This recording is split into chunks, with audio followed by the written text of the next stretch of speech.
था आरती साई बाबा कलियुगे अवतार सगुण पर ब्रह्म साचार अवतीर्ण झाला से स्वामी दत्त दिगंबर दत्त दिगंबर आरती साई बाबा 8 दिवसा गुरुवारी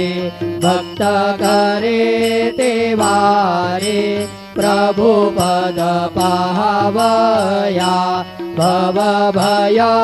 निवारे भय निवारे आरती साई बाबा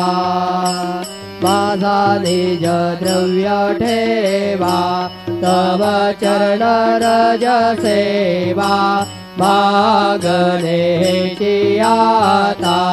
तुम्हा देवाधिदेवा देवाधिदेवा आरती साई बाबा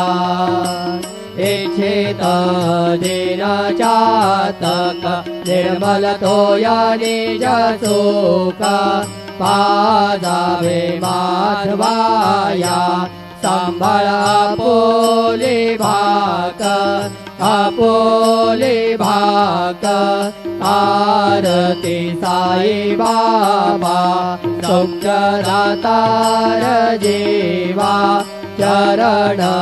रजातले द्यावा